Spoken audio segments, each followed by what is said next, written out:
பக்ரீத் பண்டிகையையொட்டி பிரதமர் மோடி வாழ்த்து தெரிவித்துள்ளார். இது தொடர்பாக பிரதமர் மோடி விடுத்துள்ள அறிக்கையில் அனைவருக்கும் பக்ரீத் தின வாழ்த்துக்களை தெரிவித்த அவர், இந்த சந்தர்ப்பம் நல்லிணக்கத்தை ஊக்குவிக்கட்டும் என்றும் நமது சமூகத்தில் அமைதியின் கட்டமைப்பை வலுப்படுத்தட்டும் என்றும் தெரிவித்துள்ளார்.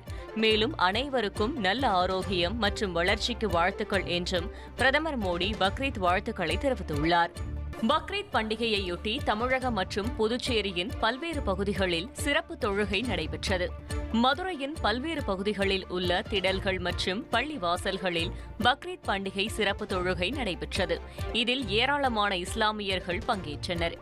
ராமநாதபுரத்தில் ஈகை பெருநாள் சிறப்பு தொழுகை நடைபெற்றது. இதில் புத்தாடை அணிந்து பெண்கள் உட்பட ஏராளமானோர் பங்கேற்று வாழ்த்துக்களை பரிமாறிக்கொண்டனர். புதுக்கோட்டை ஈத்கா பள்ளிவாசலில் பக்ரீத் சிறப்பு தொழுகை நடைபெற்றது. இதில் ஏராளமான இஸ்லாமியர்கள் ஒன்றிணைந்து தொழுகையில் ஈடுபட்டு ஒருவரை ஒருவர் கட்டித் தழுவி வாழ்த்துக்களை பரிமாறிக்கொண்டனர். பக்ரீத் பண்டிகையையொட்டி புதுச்சேரி கடற்கரை சாலையில் உள்ள காந்தி திடலில் சிறப்பு தொழுகை நடைபெற்றது. இதில் 500க்கும் மேற்பட்ட இஸ்லாமியர்கள் ஒன்று கூடி தொழுகையில் ஈடுபட்டனர்.